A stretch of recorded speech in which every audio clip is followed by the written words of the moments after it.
Hi, and welcome to the first episode of Season 2 of SteamLUG Cast. My name is Cheese, and with me I have Sword. Hey guys. And John. Hey everyone. Happy New Year, guys. How you going? It's been good, finally recovered after all the flooding. That's at least, been fairly minimal in my area. How about you, Sword? Yeah, I had a blast at New Year's Eve, so that was nice. Cool. I went out and shot the sunset and came back and made a little time-lapse video out of it. It's the way I like to end the year. With a time lapse? Yep. Sweet. Like to go out, catch the last sunset of the year. Try and catch the first sunset of the year if I'm not too busy as well.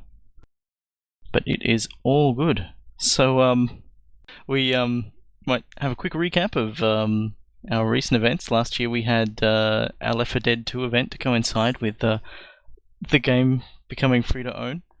You guys attended that? That was a bit of fun, hey? I didn't join. I usually don't join the zombie games. Oh, well, they're so good. You should join us for No More Room in House, Sword. Yeah, I was planning to do that. I couldn't make it. I've been having net problems again from this weather. Oh, I can't remember who we played with, but we played a whole bunch of rounds of Versus, and it was fun. Yeah, I think it was just in the one game. It was fairly lengthy. What was it? The gas canister one. I always forget its name. Scavenge or whatever. Dead Center. We were playing, yeah.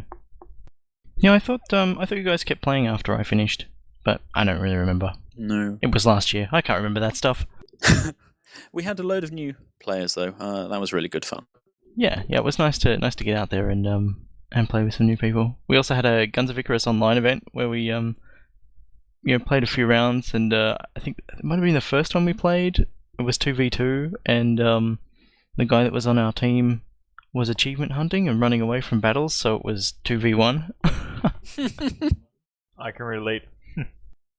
But we still pulled through and won that match. It was pretty fun. If pretty fun were grammatically correct. I think you mean pretty on, and that is correct. Team Fortress 2, we had our Smithmas event, and there was much gifting to be had. I think I showed up late to that one. Yeah, I heard you were giving gifts to random people. Oh, yeah. Crates, in fact. So they gave everyone this gift. What was it? They called it a gift vault, which you could put any item in. And I thought it would just go to the people on the server. And I thought, haha, I'll be an ass and just put a crate in there. But it went off to some random person that I will never find and apologise to. It's brilliant, isn't it? No, every TF2 player got a Christmas stocking, and it had some gifts, some crates, and just some backpack expander and stuff. Yeah, neat stuff like that. And that's exactly what I did. I wrapped up some crates that I had. That I mean, they say on the community market they're 3p, so there's at least some value to them. But yeah, I guess if you try and sell it, you're going to get nothing back off it. So what can you do? You can't even craft with the damn stuff. You can't even make some metal. But yeah, apart from that. But yeah, we played for ages, didn't we? I mean, I was an hour or two late and still played for a couple hours. Yeah, we had a couple of normal games, and then moved on to Man v Man, didn't we? Yeah. And I think, I spent some time being the medic, trying some of the new stuff they added in the latest update. Now that you've had a chance to play, what do you think of that? I still find it pretty frustrating when you're not in a group of people who actually want to win. Because after the event, I joined another match. I mean, it was a couple of days later, using one of my Tour of Duty tickets that were given out. And literally no one was that bothered about doing it. So, but yeah, I do enjoy that mode. So yeah, most recently we had a Dota 2 event. I didn't really get to that one, aside from helping people out with getting into mumble channels. But did you manage to catch that, John? No, I was definitely out for that. I just couldn't stay online for more than a few minutes. Yeah. I think people had a couple of fun games. There was a lot of shouting. I couldn't really make sense of it since I don't play the game. Shouting at each other or just orders? Or... Don't know. Anyhow, later on, after we finish recording, we're going to have a Guns of Icarus event. You're all welcome to come shoot each other. It should be fun. Yep. Is it tomorrow we've got Nuclear Dawn? Yes. So that's going to be hopefully packed again. Last time we had an event, we had sort of half a full server, and I hope now that we've got 2 servers, we can at least get one to maximum capacity. Nice thing about this event as well is that we've had a little bit of coverage from Root Gamer about it. The .com? Yes.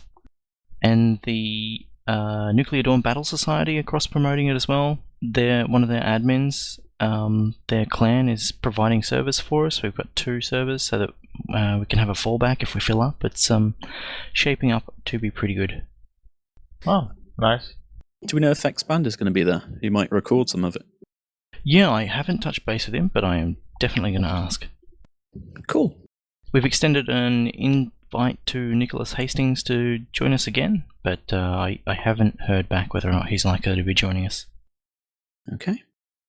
On the horizon as well, we've got some Left 4 Dead 2, No More Room in Hell. We're going to close the year with Brutal Legend and Painkiller.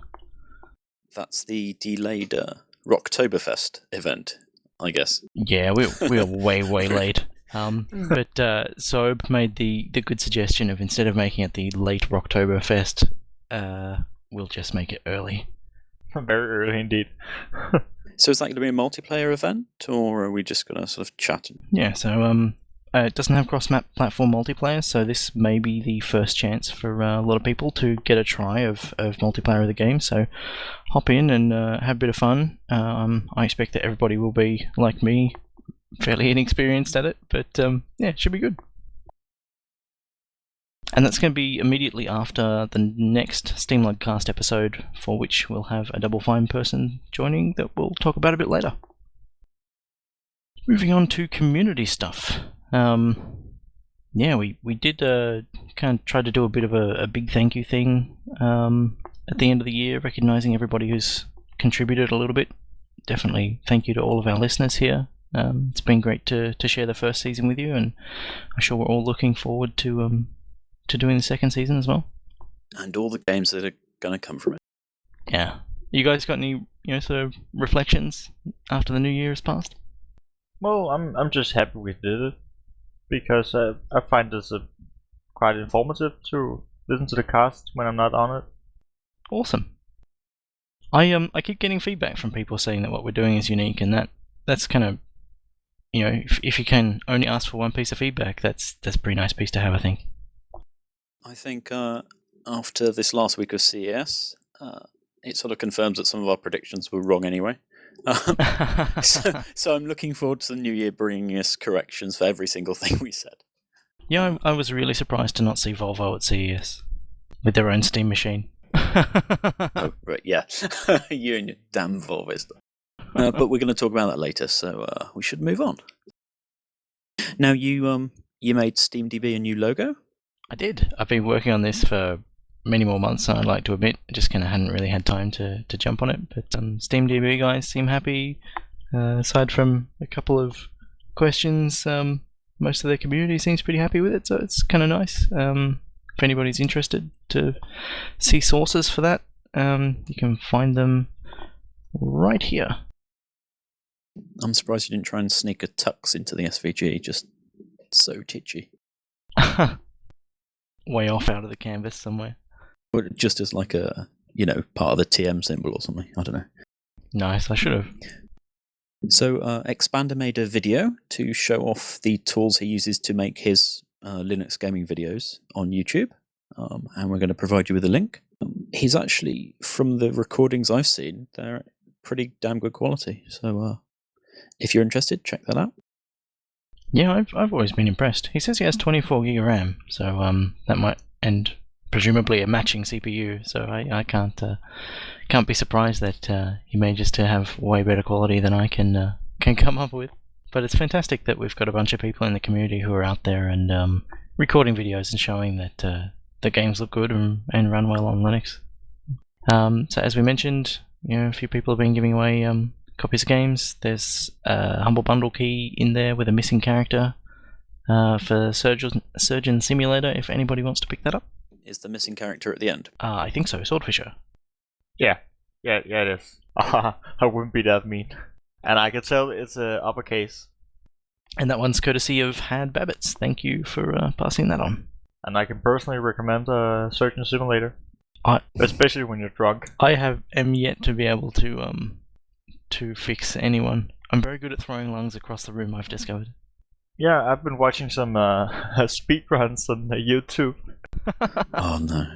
Yeah, that's quite fun, and it's amazing to see how people use some different tools to break the ribcage. For instance, I think someone used the watch to break the ribcage with, so he wouldn't begin to bleed. Oh, you don't kill people if you use the watch? Well, some of the things won't cut the person you're searching. The organs. Yeah. Yeah, right. Neat. Obviously, the scalpel and the machinery would make some damage if you hit the tissue. Yeah. Well, I'm always smacking people with hammers and stuff, so yeah, I should switch to the watch, I think. Yeah. But we can mention that Litworks Indie Edition has been available on Steam for a couple of days now. Yes, and we covered that in one of our earliest casts. Yeah. However, the Indie Edition is not available for Linux yet. Is there any On TA Steam. for that, or Not that I'm aware. I've been following the Litworks news posts and stuff, but he said it would come eventually. It wasn't a priority. He wanted to finish the full edition first for GTK. Okay. Earlier or last month, I gave a tutorial talk on how to create balls for the open source game Neverball, which I contribute to, and just recently I've published that as a video online for anybody who's interested in checking that out. Kind of like doing tutorials for for open source things that kind of encourage people to get into content creation.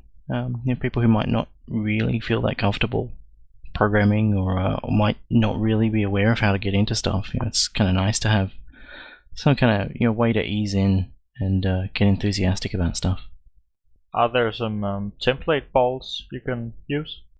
Yeah, I during the talk, I actually asked people for suggestions and made balls live on the spot. And so I created a repo.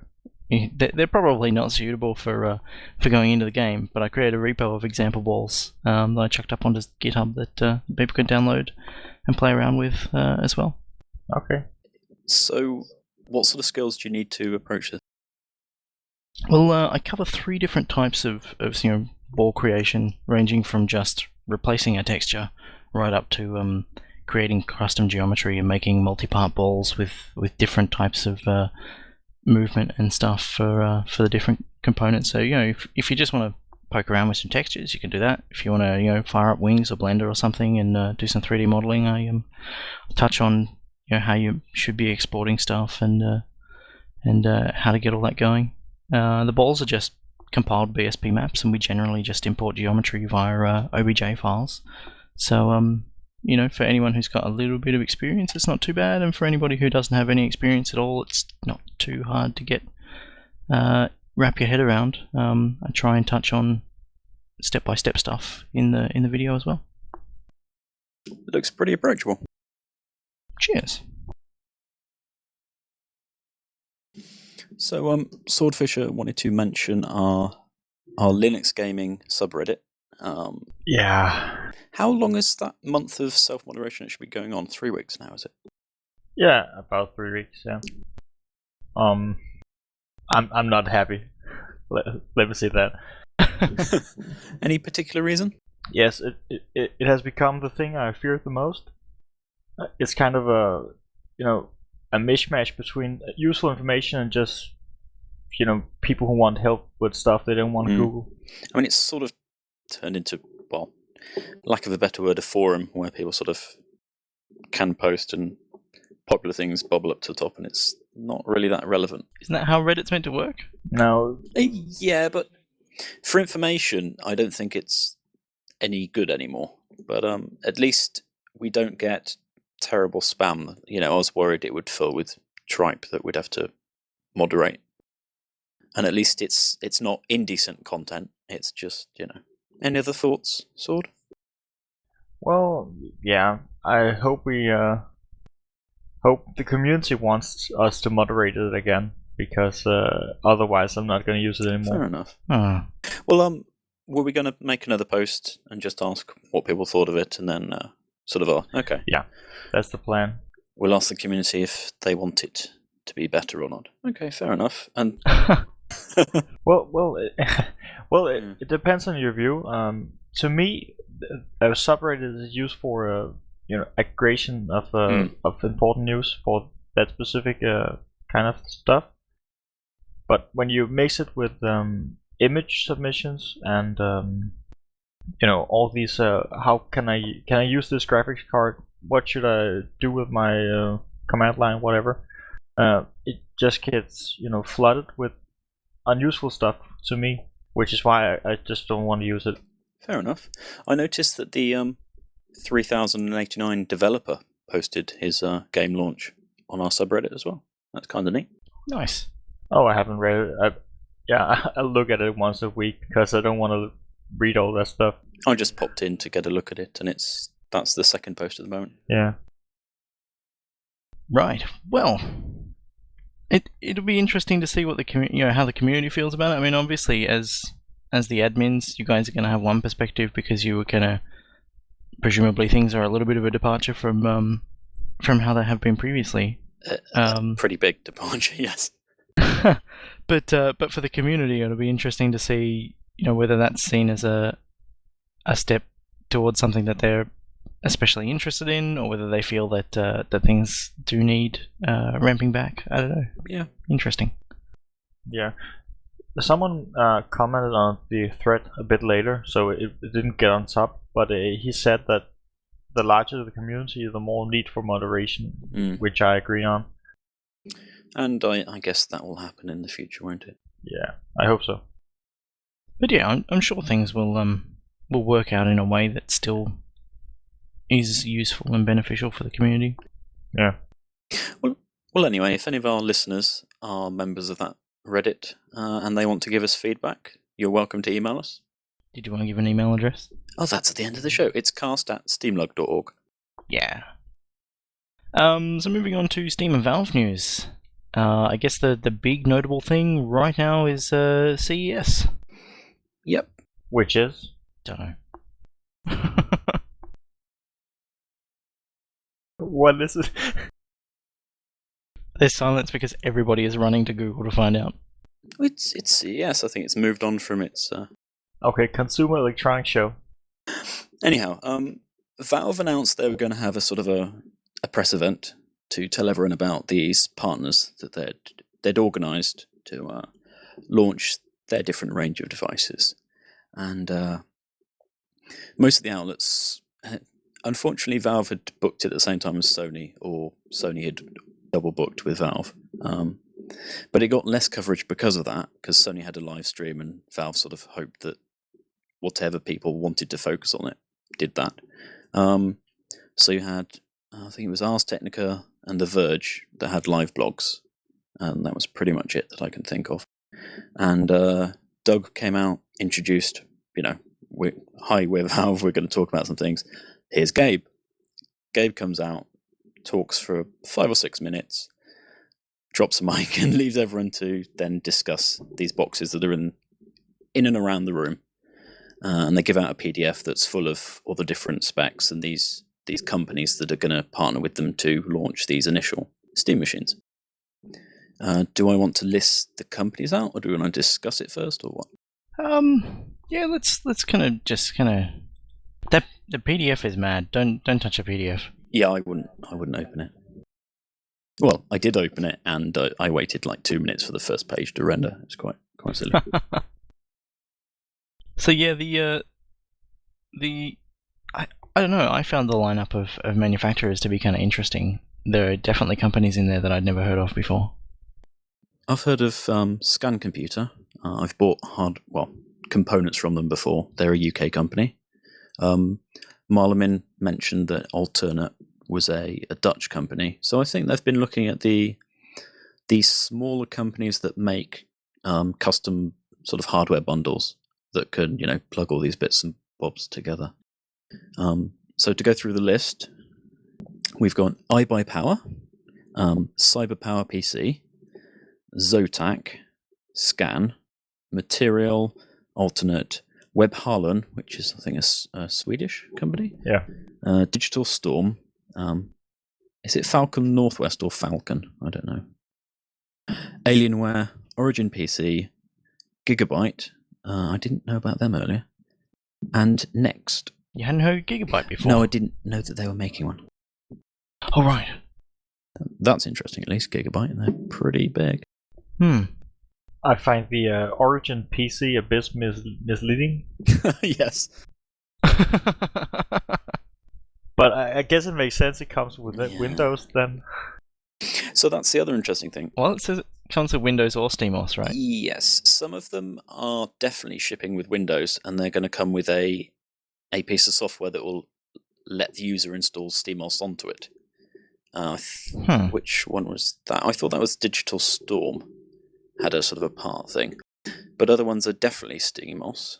And most of them are still to be announced. So, we've not seen all of the hardware, nor all of the software out of most of these boxes. Just these companies are making devices. Wow. 14 terabytes on the Kronos SLI. Yeah, I wonder if they're doing that for sort of a network attached storage sort of media box as well as Yeah, I think it's going to be media too, because I don't think there's so many games on SteamLUG yet. No, not that many certainly. I reckon you could probably decently fill 500 gig there. You think so? Yeah, maybe. Painkiller, Team Fortress 2, I mean, they're all sort of 20, 30 gig or something. Yeah, okay. So I'm looking at price ranges. The cheapest that has been announced is $500. And those are AMD Radeon R9 270 based systems. Yeah. Which... That's not going to happen for me. We have heard that the drivers are going to improve on SteamOS. In the last week, AMD have said that they're putting out some better drivers, so that's a good thing. But the most expensive announced so far is a $6,000 box, which seems a bit absurd. Yeah, the price range is quite fascinating. Oh, well, it was the purpose, wasn't it? Yeah, and I reckon there are probably people out there who will go, I want the most amazing Steam box I can get, and will happily fork out $6,000. To play my $5 indie games. Ouch, sword, ouch. I would have thought, though, for that much money, you'd get 32 gig of RAM. 16's pretty low. Yeah! And that's got Titan in it too, hey? Yeah. Which box had the SLI in? Was that the Web Harlan one? The Origin PC. Ah, I see. But, I mean, when they originally spoke about these, they said good, best, and better. $500 seems like a decent good. I mean, it's a system that you can just plug into your TV, you play some games. And looking at the chipsets, I mean,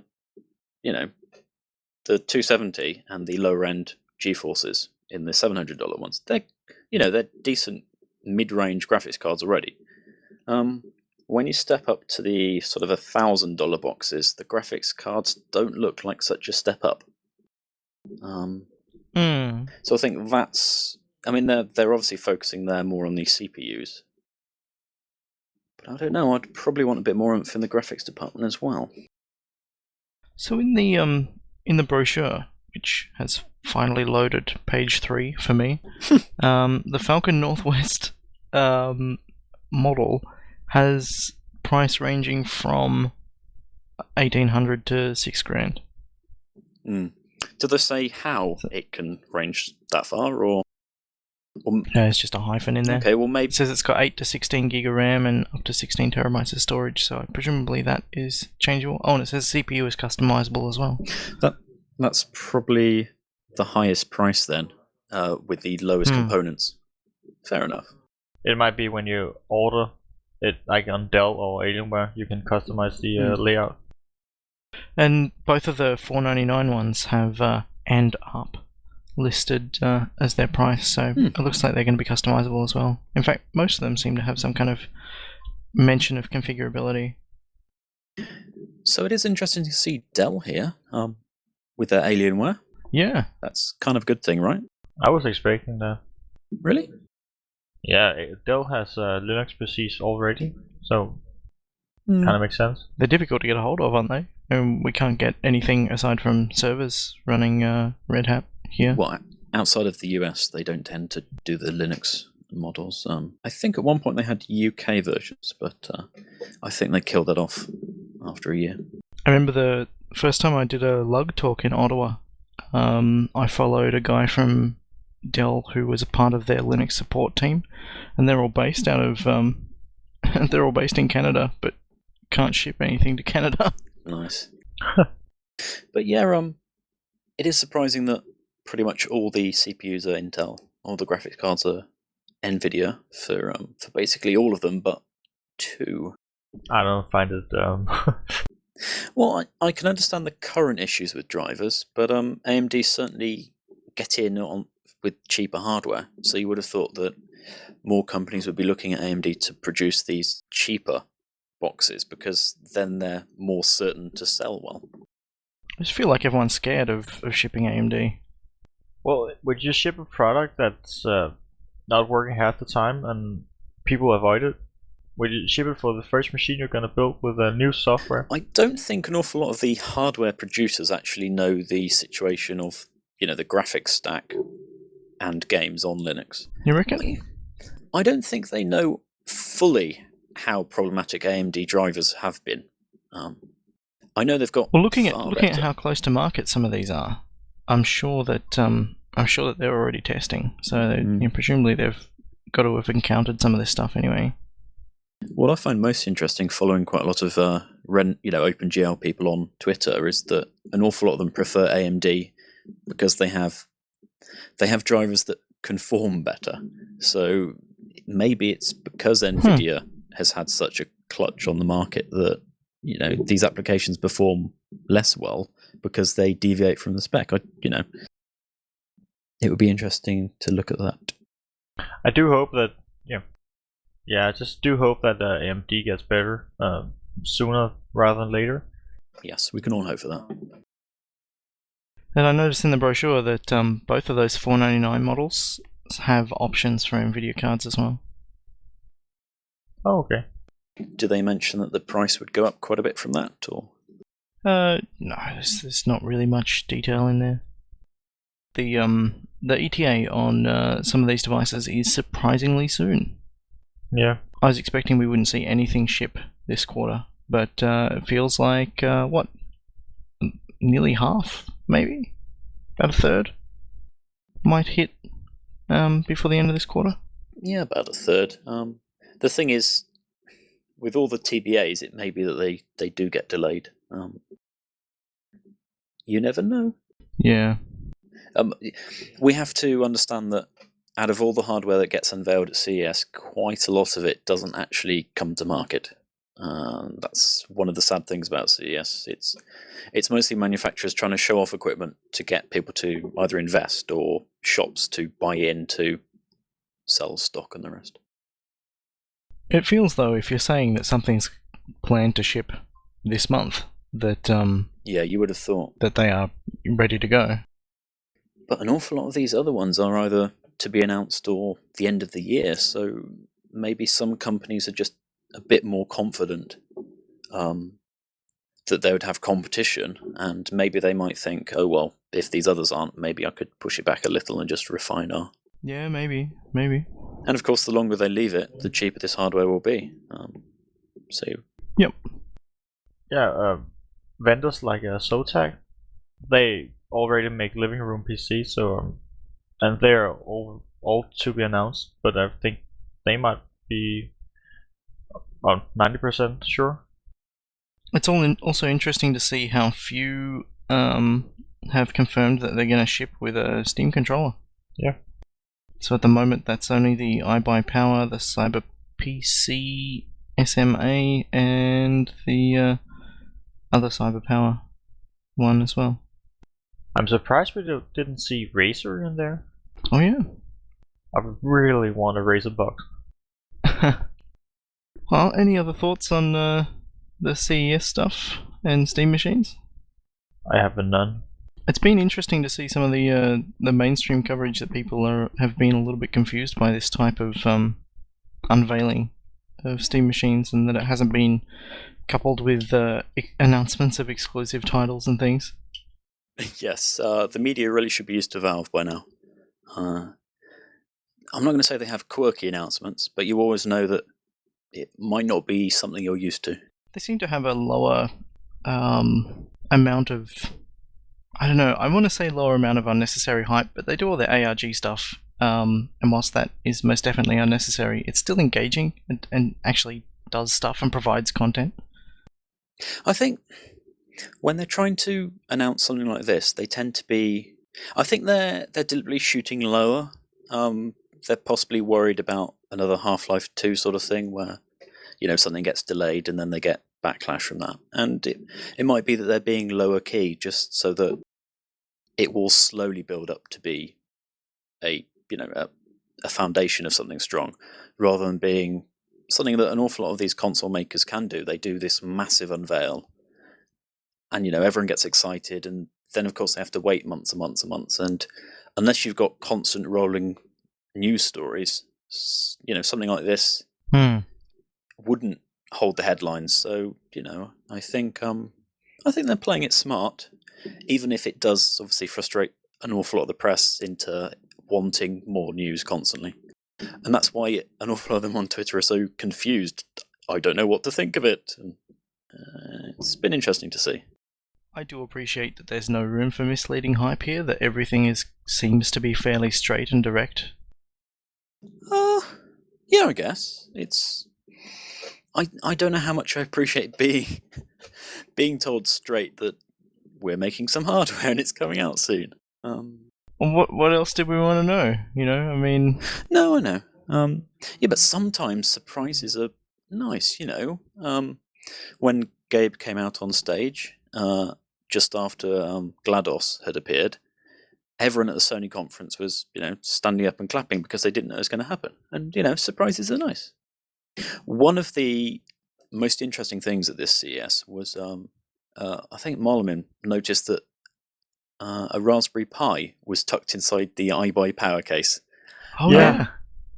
Seemingly, from looking at it, it must be so that they could demonstrate the wireless controller that they're still obviously developing the hardware choices for.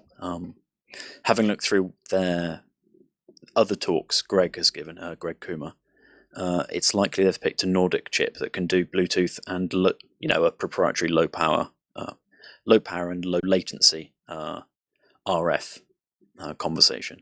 And it looks like they've plugged one of those into a Raspberry Pi and then plugged that into a USB board, and that's how they're emulating the HID software for the time being. But yeah, why they didn't take that out of the prototype when they're showing it to people, I don't know, because it just looks funny. Yeah, it does. But still, I'm sure there are plenty of people who appreciate it. Yeah, and I heard you guys mentioning the controller. It might be that Valve, because they're obviously making this, they don't have enough supplies to be able to ship them with all of this hardware yet. Yeah, that's a point. For all we know, they're still working on the iterations of the actual hardware before it can even go off to manufacture on a large scale. I don't think anyone's said whether the wireless prototypes have got out to any of the 300 yet, if they even intend to send those out. Yeah, I have no idea. Fair enough. Did we want to talk about the survey stats, if we've exhausted all of that? Sure. So, the last hardware survey of the year has been pushed live. There are very minor increases in Linux on most, I think, or most of the larger distros, but those increases are probably below the margin of error for sample size we're dealing with. But Mint 16, 64 bits are probably the biggest riser over previous months, and there is no sign yet of anything running SteamOS, which I thought was kind of surprising. I thought maybe there would be a couple appear, because people seem to go, kind of go nuts with installing it on non-beta machines. Yeah. One thing I noticed, I saw some other statistics for the amount of users by platform on the internet, and they were the same percentage as Steam Linux users. Oh, Yeah. It could be an an anomaly or something. yeah. But I thought it was interesting that it almost had the same percentage. It's also going to be biased by whatever sites are participating in that data gathering. Yeah. Yeah, of course, and the people who accept the survey on Linux too. Yeah. I mean, it's only a rough sort of yardstick. It's nothing. It's nothing that we should hold dear. Even trends don't really show the bigger picture, do they? Month over month at least. No. And there's just not enough information on the methodology to really get a clear picture of what it's indicating. Anyhow, I wanted to update people with just events on GitHub. It was pretty quiet over Christmas, though with the aforementioned flooding, I didn't pay as much attention as I probably should have done. In the last week, though, we've had some Valve guys being active again. There are some updates coming in the next beta, whenever it lands, because of course they don't get to pick when the patches get cherry-picked and put in. But custom themes for the overlay should now be fixed whenever that goes out. Library issues that some people were having with the overlay not working on non-Steam game titles should be fixed. And there's currently an issue around third-party loaded software not working correctly with the runtime, because it's sort of half-loaded and not, and we're currently trying to encourage them to give us an option of either using it or not for non-Steam games. Anyway, that's about it. Awesome, thank you. Yeah, so I put in a link for something I noticed earlier today. It's a way to trick the Steam for Linux client to download the Windows depots for the games. And I just tested it with Craig 3 and it works, so that's nice. So have you tested this out? Yeah, with Craig 3. And I saw some guys on the SteamLUG channel try it out with Morrowind, I think it was. That's pretty neat. Handy at least for people that just want to get hold of data they've bought. Exactly. Expander asks, what's the point of downloading the Windows file when you can't play it right with Wine from the same native Steam? The point is, games where you can't get the client already from your repositories, and you just have to copy some PAC files or whatever, then you can play the game. Because I once bought Quake 3 on Steam, and I don't have the CDs anymore, so I don't have the PAC files. So now I can actually play it again. Yes, interesting thing. Yeah. Yep. Well, I think OpenMW is going to motivate me to possibly try that out. Right, so let's move on to what we've been playing. Swordfisher, what have you been playing over Christmas? Yeah, I've only been playing Rogue Legacy. I've been a bit caught. How do you find it? I find it quite fun, but sometimes a bit repetitive. Well, the thing is, whenever you roll a character that's blind or gay or any of these other quirks that it can come up with, it definitely changes it slightly, doesn't it?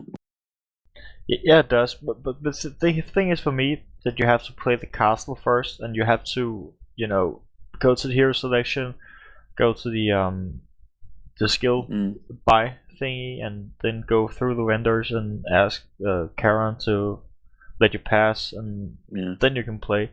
So you spend an lot of time to begin playing before you can play.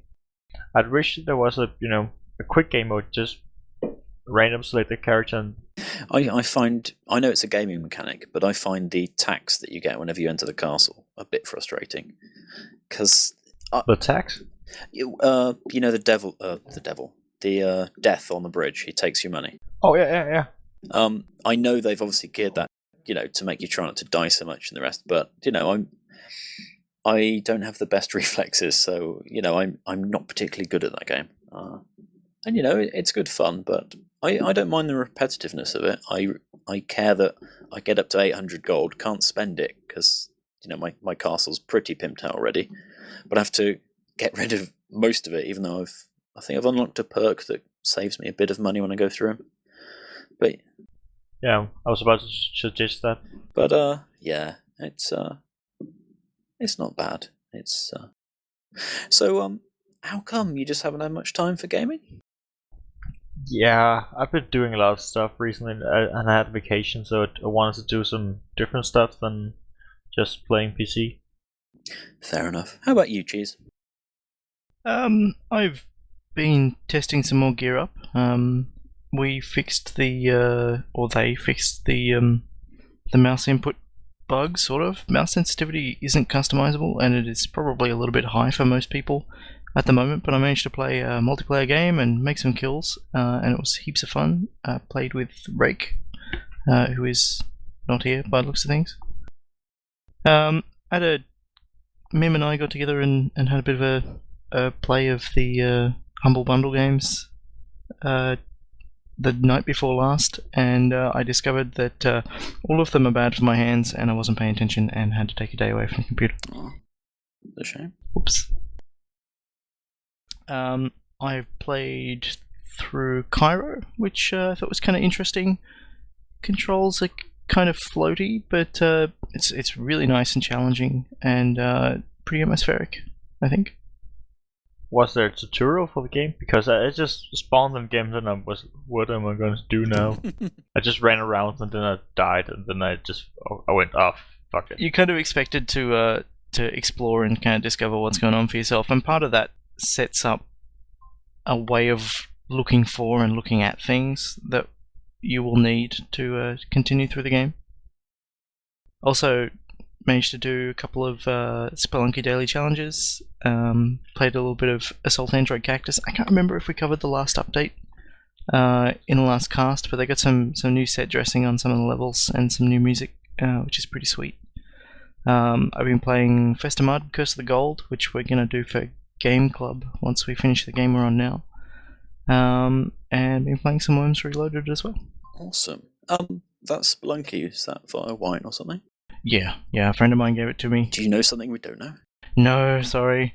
I've been watching some of that on YouTube, the daily challenges, and I'm kind of interested to play that. The mechanics look pretty damn good. It's fun. Yeah. It is very tight. It's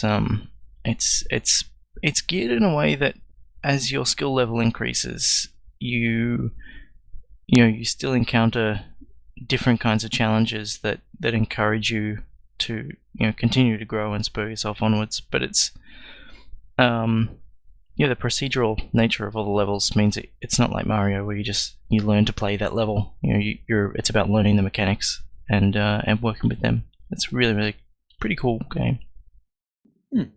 So what about you, John? What have you been playing? I've had net problems, which sort of I don't want to sound bad, but it affects some of my gaming on PC, certainly. I completed Thomas Was Alone, and that was absolutely bloody lovely. I know we spoke about it quite a while ago, and I said I was having issues with one jump. As soon as I'd worked out how to get past that jump, I finished the whole game. It was lovely. Yeah, that really surprised me, actually. If anyone's on the fence about controlling a rectangle, do pick it up.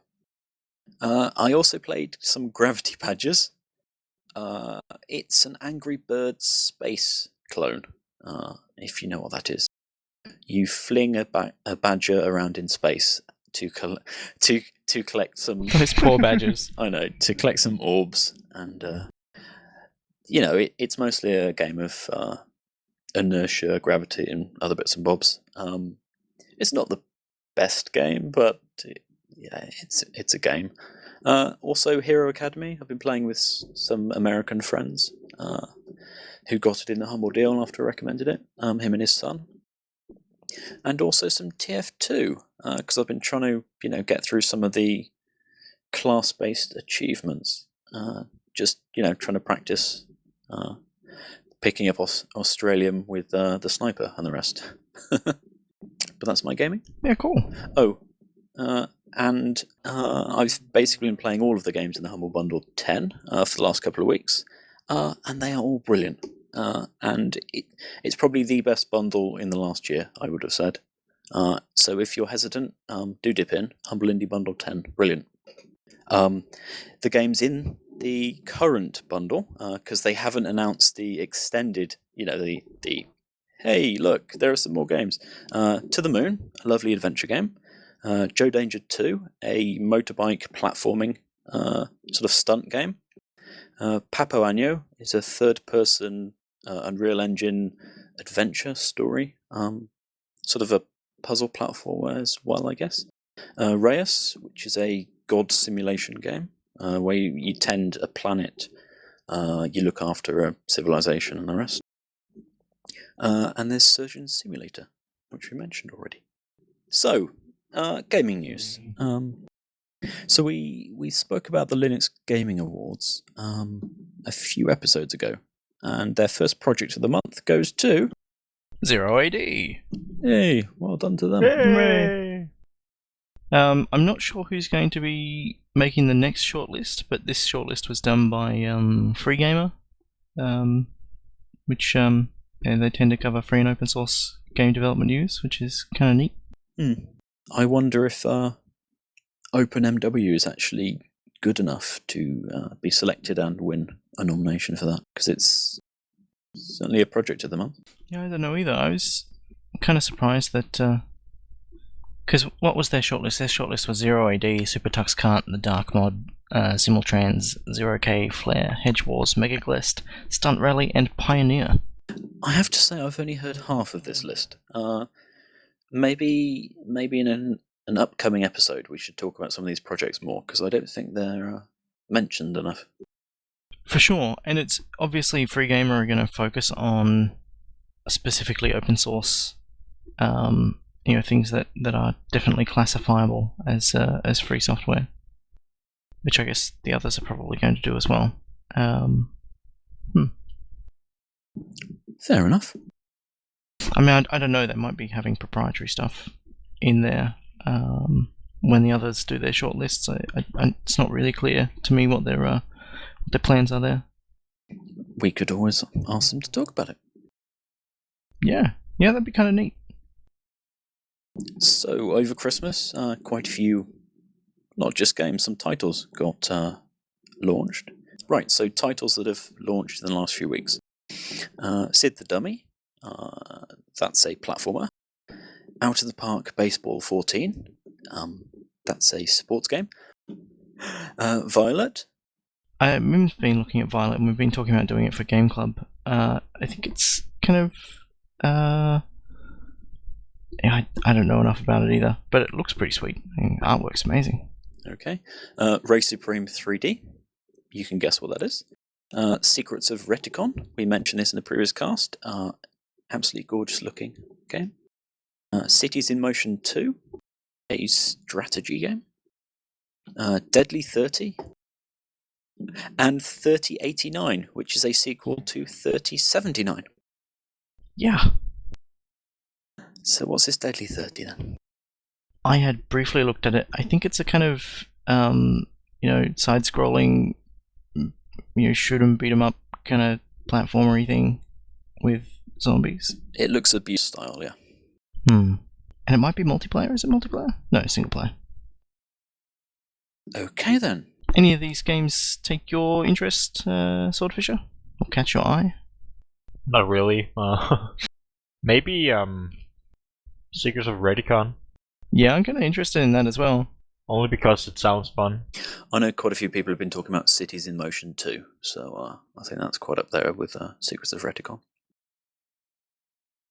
An adventure game called Deadfall Adventures has arrived on Linux via the porter for Painkiller Hell and Damnation.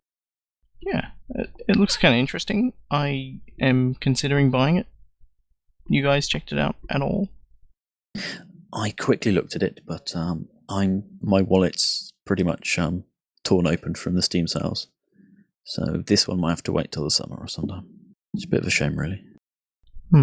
I haven't looked at it at all. So it's still in beta as well, if I remember correctly. But I mean, it's a first-person shooter adventure sort of platformer. I mean, it's definitely got. It's a sort of like Tomb Raider-y type thing. I guess you'd say a first-person Tomb Raider sort of. I mean, it's definitely Incan Arctic, yeah. And this is by the Farm 51, is that right? Yeah, I think so. And these guys have been. It's published by Nordic Games, by the looks of things as well. Yep. And these guys have both those companies have a couple of Linux titles under their belt and seem interested in pushing forward with Linux. So that's really positive too. Yep, they both appear to have quite a strategy. I mean, I know Nordic's going to Steam Dev Days next week, so yeah, it looks like they're definitely on board the Linux ship at the moment. Yeah, very nice. And we mentioned Cities in Motion too, right? Yeah. And that's by Paradox. Paradox, yeah. Isn't it? And those people as well have a number of Linux titles and are talking about wanting to focus on bringing Linux support to more stuff. So it's nice to see that we have some, we're building some more stalwart publishers and developers who are keen to move forward and support us long term. One thing I did want to drop in, it's not in the notes, but Farm 51 announced a new game coming in 2015 called Get Even, which is a first-person. They've really not given much information on it, but it does sound, because Lessex mentioned he's working on another unannounced title at the moment. That looks like that might also come to Linux. So we fingers crossed for that one. Yeah, definitely. So Humble Indie Bundle X we covered already. I had a chat with the developer of Drifter a couple of days ago. He said to pass on, because we've touched on Drifter a couple of times. Yeah, he said to pass on that they're launching on Steam Early Access pretty soon, and I think their PS4 and Vita ports are one of them's done and the other's started on, so they're really pressing forward with development there. Kind of interested to see what kind of reception it gets when it hits Steam Early Access. What kind of game is the Drifter? Sort of space exploration, trading, combat type thing. We call this 4X. It's got a kind of over-the-top, slightly from behind type camera. You fly your ship around and... Yeah, we've mentioned Drifter a few times, I think. Fairly sure. But that's good news that it's nearly ready to go. So you've added Desurium to the show notes. Yeah, I spotted Commit, one of the other contributors, passed it my way, and this is, I guess, a little bit of closure for anybody who had been following Desurium. The repo's been closed down. The community admins who were in it have been removed, and Linden Lab have started a new project called Desura App, which is a fork of it. That has a different license and needs a CLA, but so Desurium is done with, and hopefully they'll continue forward with their Desura app. Why have they gone back to GPL 2? Yeah. That's... It kind of doesn't make much sense to me. I mean, their CLA gives them the ability to relicense everything however they like, so yeah, true. They don't really gain much from moving to GPL2 anyway, that they don't get from the CLA. But apparently it's to allow TiVoization. Non-GPL3 linking, yeah. I mean, it really is sad that for all the effort they put into GPL version 3, an awful lot of people see some of the changes as incredibly negative. Yeah, I'm kind of disappointed by that. Oh well, I mean, he was kind of telling. Well, you could see this coming, couldn't you? A few months ago. Yeah, this is why I stepped back from Desurium several months ago. Fair enough. So, the developer of Tokitori and other games, Two Tribes, they've declared they're rebooting, but it seems like for the last month or two they've not had anyone but the directors in the studio, and they've said they've closed the previous company and made a new one with the same name, kind of. Do you want to take us through it, Cheese? Yeah, so they, like many people at the moment, had been facing some financial troubles. As a way of moving past bankruptcy, they closed the development studio, which involved downsizing from their previous team down to, I think, 4 people, which includes their founders, lead artist, and I can't remember who the other person is. And they're going to move forward, continuing with development on smaller titles that are using their existing tech, rather than trying to do larger titles that they need to invest more funds in. So they're going to try and continue forwards with stuff. The publishing parent company hasn't been affected, so we've been reassured that all of their previous titles are still going to be available, and nothing's going to change there. It's nice that it's when we say directors, the founders are still guys who get their elbows dirty, hands dirty, sleeves rolled up to their elbows, something like that. Oh, I didn't mean to be disparaging when I used that. Oh yeah, no, that's cool. But yeah, it's kind of sad. I've been corresponding with a couple of people there. Wish them all the best. But I guess this is probably the best outcome that you could expect from this type of situation, where people who were involved with the franchises and involved in setting stuff up are the people who managed to retain some kind of control. And who knows, maybe they'll have a release down the track that makes them lots and lots of money, and they can bring everyone back on board. If they do, I hope it supports Linux. Yeah. Do we know if they're doing any more work with their previous titles to just refresh them for SteamOS at all? Or is that worth contacting them about? I'm not sure. As I say, I've been kind of corresponding with them a bit. There's nothing that I can talk about at the moment. Fair enough. But they've always been nice people, and wish them all the best for the future. So, as people in chat mentioned a little bit earlier, a few developers recently have been talking about how Linux sales have been, profitable and notably profitable for them. And at the same time saying the community could be more friendly when dealing with support requests. Yeah, I kind of keen to focus on the positive side, because I'd like to hope that the negative side is an anomaly. Oh yeah, I'm being positive in phrasing it that way. I fully understand that maybe a year or two ago, the situation on Linux gaming was pretty dire. And there's all this work that's currently going on, Steam Runtime, SDL2, Unity, and all these other projects that are doing work to better the situation. We have to not attack game developers with some of the issues that we're seeing with their games, because in some cases they can't fix problems, and in other cases they're fully aware of it and they're either getting round to it, or they've passed it on to others. Like Unity still has issues that need to be solved at the moment that I know some developers that I won't name are waiting on before they actually bring their currently on Linux titles to Steam. However, there are already some issues in some games that hasn't been fixed and probably won't be it. Yeah.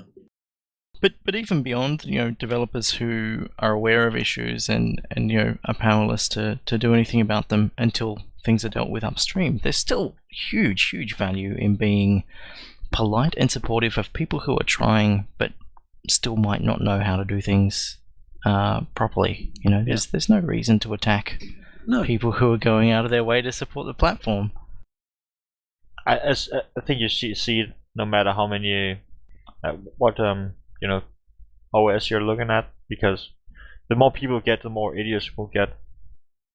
But we spotted a couple of people saying that they found that Linux sales have been exceeding Mac sales, and if we remember when we had Julius from Frozen Byte join us, he said the same thing about Trine 2. Simon Roth said that Linux is outselling Mac 3-2 for Maya, which is nice and positive. Oh, that's very good to hear. And the Cairo developer, Richard Perrin, I think it is. We talked about Cairo a little bit earlier. He said that Linux accounts for 10% of his sales. That's a good thing. Yep. And I think, I don't know, I don't want to stand up and say, hey, everyone contact me. But, if you do have issues for some games, then if it might be something that's involving at least Valve's side of things, sometimes it's better to talk to other people in the community before directly talking to the developer. Just because sometimes problems are your distro, sometimes it's just you being silly, or it's indeed a bug, and it obviously needs to be politely brought up with the developer, that's all. And even going back the other way, there's been occasions where I've had developers reach out and kind of ask how to approach things, and it's been really positive to have to be a part of a community where I can, this is a role that I see you guys play as well as it's a role that I see almost everybody trying to play, is that we can communicate amongst ourselves, and we can get feedback and testing and stuff, and we can provide a little bit of insight that can be otherwise difficult to get for developers who aren't sure how to reach out to the communities as well. So it's good. And of course, that's not forgetting that PC Gaming Wiki exists because there are quite a lot of game-breaking bugs and save game location issues and the rest. On all platforms. Yes. We have to understand that there's always going to be some tech support in any platform, and we just have to be more friendly with it, because we don't want to obviously annoy the people that are getting this snowball rolling, and we obviously want to keep them around for their future endeavours as well. For sure. And I can understand and relate to people who feel that we've kind of been ignored long enough by the industry, and we totally deserve at least as good support as other platforms. Maybe we are entitled to that, but it's a fact that takes time to build. People need to learn. Yep, we certainly deserve Linux icons. Yes. Let's move on to crowdfunding. The last cast we mentioned a title called The Mims Beginning, and we were concerned it wouldn't get anywhere near funding. Did we check what it is today? I looked at it yesterday, and it was pretty close. Yeah, okay. It's only got $1,000 to go, and it's got 32 days left. So for anybody who finds that interesting, feel free to check it out. I have a press copy that I received yesterday and haven't had a play with, but I did notice that Expander has managed to do something. Yes, I saw that this morning as well. Do you want to link that, Expander? We'll put it in the notes as well. Thank you. Oh, you can get a t-shirt. Yeah. Oh, yeah. You're gonna go for it. Oh, yeah. I'm gonna get it. And Expander. I'm gonna get the t-shirt.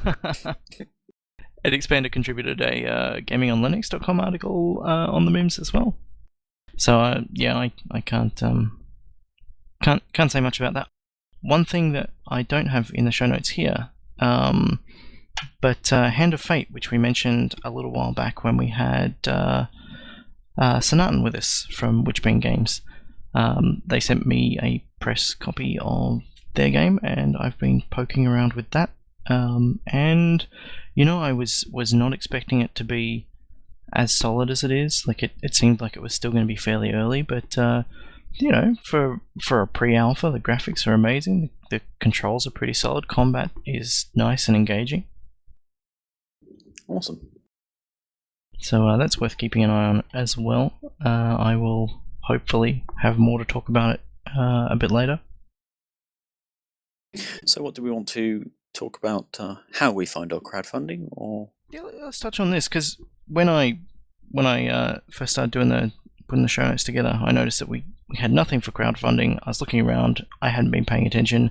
It was empty, and I thought it might be, has crowdfunding become a little bit samey for us now? Are we looking at projects differently? Are there too many for us to keep track of, and we have to change the way that we find them? Or is it just that things are slow? Or do you guys find that you approach crowdfunding campaigns a little differently to how you did, say, 12 months ago or 24 months ago? Yeah, I think it's all of the above. There's an awful lot of titles on Greenlight now that you can just every day just scan through and see what's interesting. Kickstarters they've not been as popular in the last month or two, I don't think. So sort of finding them is harder. And an awful lot of them I'd find via Twitter. Other people would mention them, and I think the only link in the last week that's been interesting to put in the notes isn't a title that would be coming to Linux anyway. It was that museum of, what was it? It was the one where it was all based on perspective changing Oh yeah. object sizes, and apparently the developer there has been hired by Valve already. So it's Already? Really? I think so, yeah. I saw lots of people joking about it on Twitter, but I wouldn't be surprised. As far as I'm aware, that video was an older one that people were just talking about. I'll find the link in a minute. But it's not just that. It's because I've been busy. It's far harder to find a title that I want to link and then discuss it because I've obviously read about it and the rest. I do think we managed to skip a list of green title things, possibly, at some point. Greenlight titles? Yeah. Yeah, I just realised that then as well, that we didn't touch on them. But Gaming on Linux managed to find a list that someone had posted on Reddit, which seems fairly complete list of what supports Linux. Yeah. Amongst them is Hand of Fate, which I just mentioned as well. Is there anything else in that list that you guys are interested in? Anything that you've been following there, Swordfisher? I'm not that followy kind of guy. I just get games when they're on sale and then I play it.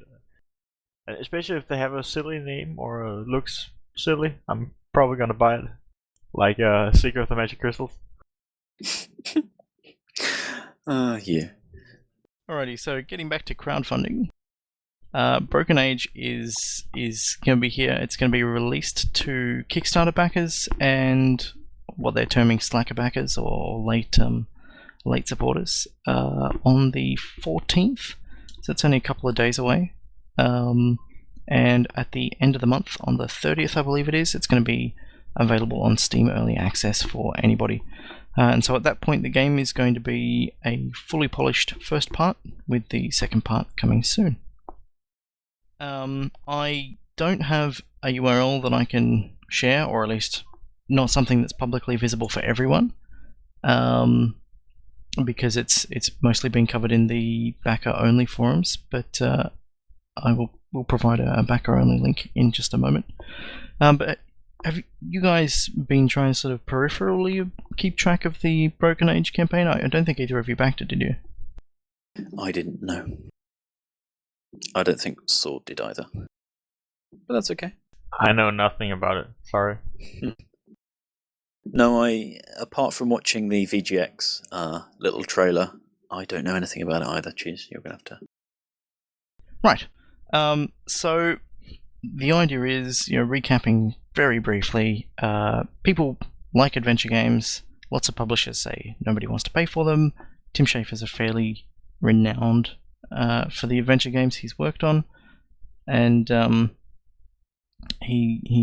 his company Double Fine's never made a point-and-click adventure, and so he ran a crowdfunding campaign to make one, a little one, and do a documentary on it, and they raised millions of dollars more than they expected. They only wanted $400,000, I think, and got 3.6 million, 3.8 million or something by the time you add the PayPal supporters in. And decided that instead of doing a little game, they do a big game. And it's all kind of painterly. It's using the open source engine Moe. It's using a lot of interesting tech for doing dynamic real-time lighting on the characters and stuff. It's a story about a boy and a girl who coming of age sort of thing. Can't really talk too much about it because all the backer exclusive information has been declared backer exclusive, so I don't want to breach anybody's trust there. But we're going to be seeing this publicly by the end of the month, and it's pretty exciting. There was a bit of a slip up earlier where Steam keys became available via Humble Bundle codes, which were claimable, and I managed to get a few minutes playing the game last week. Not very good. You should respect them, cheese. while I waited for a reply to an email to check whether or not it was intentional, I read through the credits. 90,000 people is a lot of people to scroll through. And I watched the opening for one of the characters, so you can, yeah. Does that mean the credits are going to be more dense than one of these sort of Blender open film projects? Yeah. Because they have an awful lot of people in the credits as well. But you can control the scrolling with the arrow keys. I don't feel like I'm revealing much by talking about the credits interface. You heard it here first. Spoiler alert. But yeah, like from what I saw, the game's looking pretty solid. Again, not touching on anything that's spoilerish, but it launched full screen by default and does not use full screen exclusive mode, and that made me very, very happy. Nice. So that means it's not going to bugger up anybody's multi-display setups. I've got these other questions. Doesn't use XGG and the rest, but we'll leave that for another time. I didn't have enough time to really look into it from that perspective, and it's since been removed from people's games lists. Fair enough. Right, we have a Guns of Icarus Online event to get to, so let's right. Thank you so much to everybody for listening. Thanks to you guys for being awesome. Was there anything else you guys wanted to touch on? No, I'm good, I think. I'm just touching myself. Balls. Did not need to know that. Right, thank you for listening to the first episode of Season 2. You can leave us feedback at cast@steamlug.org, though you probably won't because you never do, but you're more than welcome to. And stupidly, we were talking about Broken Age, and I did not highlight again that we have Oliver Franske joining us next episode for SteamLUG Cast. He's going to be talking about Broken Age with us, so that should be fantastic as well. That's okay, I'll just rearrange that later. I'm really looking forward to that. Yeah, awesome. Awesome. And we have some feedback from Rusty here. He says 4 out of 5 would marry. Very nice. That's such info. Very nice, yeah. My heart is swelling. Thank you so much, Rusty. The next cast is in 14 days. 2 weeks. Yep, on the 24th. In a fortnight. Yep. We will be promoting the heck out of that. A fortnight. Okay. It's been fun. Yeah, see you guys.